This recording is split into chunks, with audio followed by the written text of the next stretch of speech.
Hello everyone, नमस्कार प्यारे विद्यार्थियों, स्वागत करता हूं आप सभी का हमारे यूट्यूब चैनल स्टडी वेंसर्स क्लासेस पर।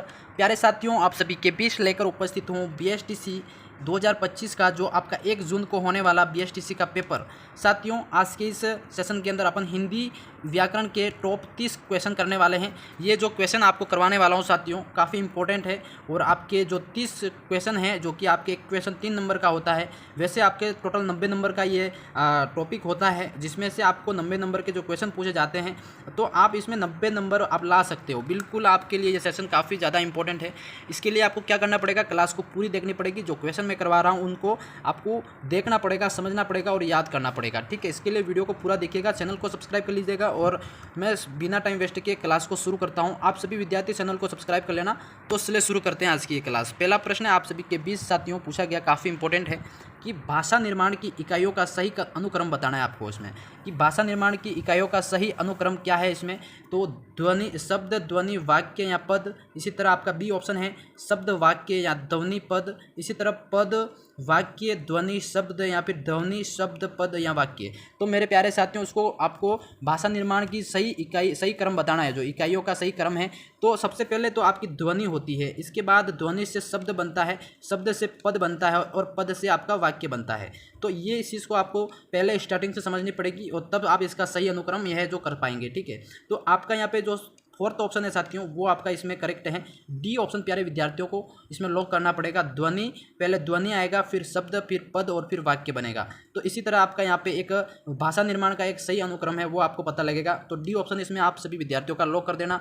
काफ़ी इंपॉर्टेंट ये आंसर है और प्रश्न भी काफ़ी इंपॉर्टेंट है। ठीक है, अब अगला सवाल साथियों आपका सेकंड पूछा जाता है, काफ़ी इंपॉर्टेंट है ये भी कई बार पूछा जाता है कि जो आपका अक्षर है, यानी कि ध्वनि किसके अंतर्गत आती है, बताओ भाई। हाँ, क्षत्रिय वाला अक्षर इसको बोलते हैं ना। तो ध्वनि किसके अंतर्गत आती है, ये मूल स्वर के अंदर या फिर घोष वर्ण या फिर आपका संयुक्त वर्ण या तालव्यय, बताओ भाई। इसका आंसर देना है आपका ये सी, जो आपका राइट है, जो यानी कि इसमें आपका जो ध्वनि है वो आपके संयुक्त होती है। कौन सी, संयुक्त वर्ण के अंदर इसकी ध्वनि आती है और सी ऑप्शन इसमें सभी विद्यार्थियों का राइट हो जाएगा। सभी विद्यार्थी सी ऑप्शन इसको लॉक करेंगे। ठीक है, अब अगला सवाल आपका यहाँ पे पूछा जाता है आपका इसी तरह एक ये वाला और भी, कि जो ज्ञ है, यानी कि ज्ञानी वाला ज्ञ, जिनमें वर्ण किन वर्णों के संयोग से बना है, इसमें जो वर्ण है वो किन वर्णों के संयोग से बना है वो बताना है आपको।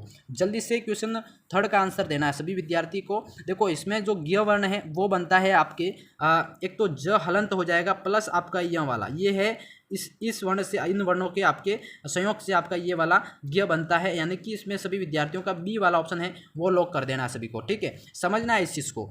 बिल्कुल व्याकरण एक लॉजिक की तरह, इसको आप समझोगे तो आसानी से कर पाओगे। बिल्कुल अगला सवाल आपका चौथा पूछा गया है कि अघोष वर्ण कौन सा होता है भाई। अघोष वर्ण कौन सा है इसमें बताना है, अ या फिर ज, ह या फिर स, बताओ भाई इसमें क्या राइट हो जाएगा काफी सभी का।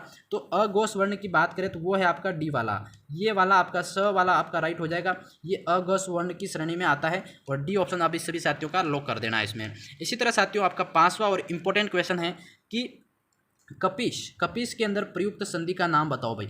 बताओ कौन सी संधि है कपीश शब्द के अंदर, हाँ बताओ जल्दी से।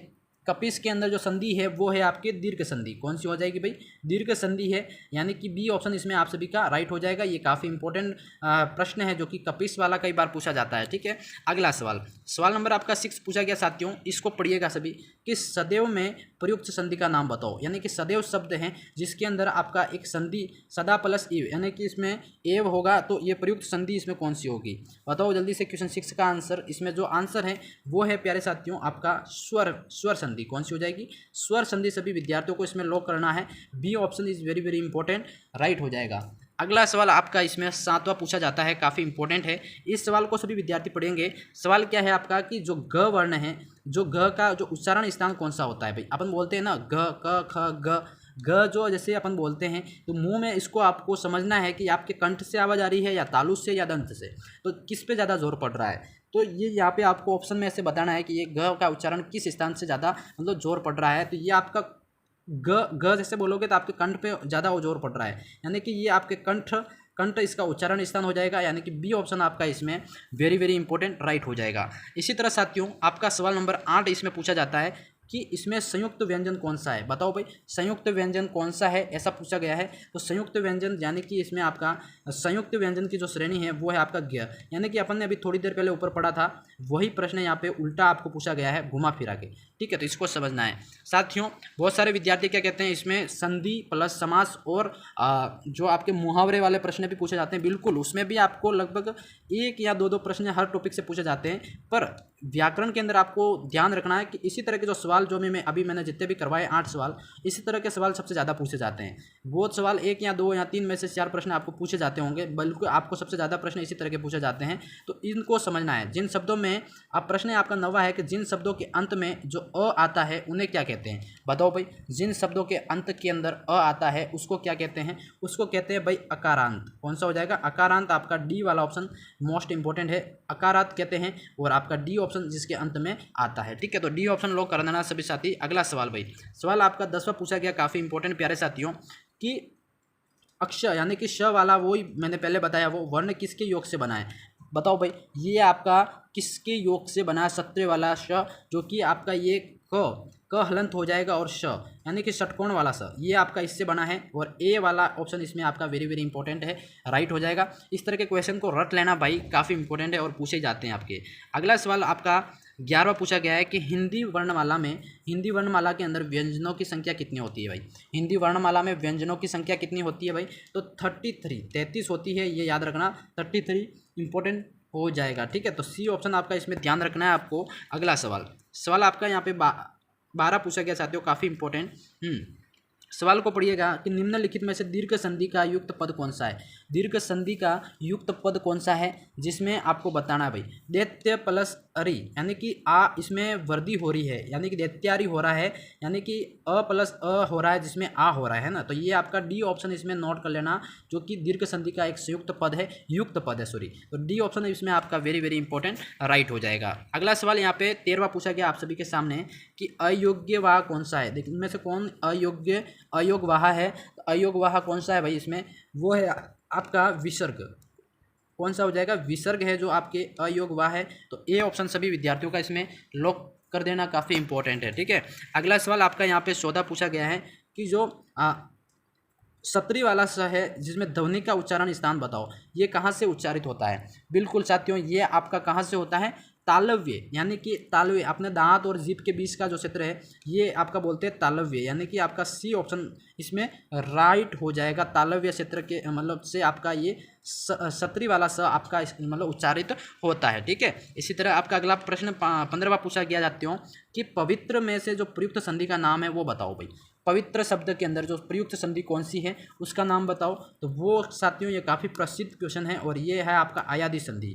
अयादि संधि इसमें प्रयुक्त है और सी ऑप्शन आपका इसमें राइट हो जाएगा। इसी तरह साथियों 16 सवाल आपके सामने पूछा गया है कि इत्यादि एक वर्ण है इत्यादि, जो कि आपका इसमें संधि विच्छेद करके बताना है इत्यादि के अंदर। तो इसमें जो संधि विच्छेद आपके कर रखे हैं सामने, आपको बताना है भाई कि इसमें कौन सा पोर्शन आपका राइट है, ऑप्शन राइट है सॉरी। तो इसमें इत्यादि का सही संधि विच्छेद है तो इत प्लस आदि भाई ये तो नहीं होगा, इति प्लस आदि ये भी नहीं होगा, इत प्लस आदि नहीं, ये आपका इति प्लस आदि होगा। वो आपका इति प्लस ई मतलब हाँ छोटी ई प्लस आ मिल के आपके यहाँ पे ये आ का निर्माण हो रहा है यहाँ पे इत्यादि, यानी कि इत्यादि का जो सही संधि विच्छेद है वो आपका हो जाएगा डी वाला। ध्यान रखना डी वाला ऑप्शन इसमें आपका करेक्ट है, ठीक है। और इंपॉर्टेंट क्वेश्चन है, इसको इंपॉर्टेंट कर देना। अगला सवाल भाई आपका 17वां पूछा गया, काफ़ी इंपॉर्टेंट है, इसको पढ़िएगा कि तालव्य व्यंजन कौन से हैं। देखो तालव्य से जो दस की ध्वनि उत्पन्न होती है वो कौन से व्यंजन है, कौन कौन से हैं वो बताओ भाई। इसमें च यानी कि सम्मच वाला च और सत्री वाला स और ज आपका और बड़ा ज, इसको हमारे इधर बड़ा ज बोलते हैं, आपके क्या बोलते हैं पता नहीं, ठीक है। सब विद्यार्थी बताना। इसमें आपका ए वाला ऑप्शन काफ़ी इंपॉर्टेंट है और ए ऑप्शन इसमें आपका जो कि तालव्य व्यंजन की श्रेणी में आते हैं ये सारे, ठीक है। तो सभी विद्यार्थी इसको लॉक कर देना और इंपॉर्टेंट क्वेश्चन है आप सभी के लिए। अगला सवाल आपका 18वां पूछा गया है। इसमें देखो ये भी सवाल कुछ उसी तरह से हैं कि य र ल व ये चार जो सब वर्ग है जो कि व्यंजन है, ये किस वर्ग के व्यंजन है? बताओ भाई। य र ल व ये आपके किस वर्ग के हैं? मैं आपको प्रैक्टिकली बता रहा हूँ इसमें, ये आपके हैं अंतस्थ, यानी कि आपकी इनकी आवाज़ य बोलोगे, र बोलोगे, ल बोलोगे तो ये आपके कंठ के अंदर से आवाज़ आ रही है, यानी कि कंठ से भी नीचे से, यानी कि अंतस्थ वर्ण कहलाएंगे, अंतस्थ व्यंजन कहलाएंगे। सी ऑप्शन आपका इसमें राइट हो जाएगा। ठीक है, हाँ बिल्कुल साथियों, इसको नोट कर लेना, इंपॉर्टेंट क्वेश्चन है। अगला सवाल आपका 19वां पूछा गया साथियों, काफ़ी इंपॉर्टेंट है कि निम्नलिखित में से शुद्ध वर्तनी का चयन करो। बताओ भाई शुद्ध वर्तनी कौन सी है इसमें? तो शुद्ध वर्तनी आपकी बतानी है इसमें है कि परिणति या फिर पर्णनीति या फिर परिणति, परिणति या फिर परिणति, परिणति, यानी कि बताओ इसमें शुद्ध वर्तनी कौन सी है। काफ़ी इंपॉर्टेंट है भाई। शुद्ध वर्तनी की बात करें तो परिणति, यानी कि ये आपका ए वाला ऑप्शन है, ये आपके शुद्ध वर्तनी की श्रेणी में आता है और ए ऑप्शन काफ़ी इंपॉर्टेंट यहाँ पे राइट हो जाएगा। ठीक है, तो यहाँ पे 19वां का ए राइट हो जाएगा। अब बढ़ते भाई अगला सवाल, सवाल नंबर आपका 20 पूछा गया है कि दयानंद में प्रयुक्त संधि का नाम बताओ। दयानंद के अंदर प्रयुक्त संधि का नाम बताओ, तो इसमें कौन सा राइट हो जाएगा भाई? दयानंद में प्रयुक्त संधि का नाम, इसमें आपका जो बी ऑप्शन है, बी ऑप्शन राइट हो जाएगा, दीर्घ संधि। कौन सा हो जाएगा? दीर्घ संधि, जो कि आपके दयानंद के अंदर प्रयुक्त संधि है, और बी ऑप्शन आपका वेरी वेरी इंपॉर्टेंट राइट हो जाएगा। ठीक है, तो सभी विद्यार्थियों के लिए आज की सेशन के अंदर टोटल 20 क्वेश्चन करवाए मैंने। कैसी लगी क्लास? काफ़ी इंपॉर्टेंट क्वेश्चन थे। इसको लाइक कमेंट शेयर करना और कमेंट में जरूर बताइए आपके कितने प्रश्न राइट हो रहे हैं, और चैनल को सब्सक्राइब करके जरूर जाइएगा, क्योंकि आपको इसी तरह की रेगुलर क्लासेस इस चैनल पर प्रोवाइड करवाई जाती है। ठीक है, मैं मिलता हूँ नेक्स्ट क्लास में, तब तक के लिए जय हिंद, जय भारत मेरे प्यारे मित्रों।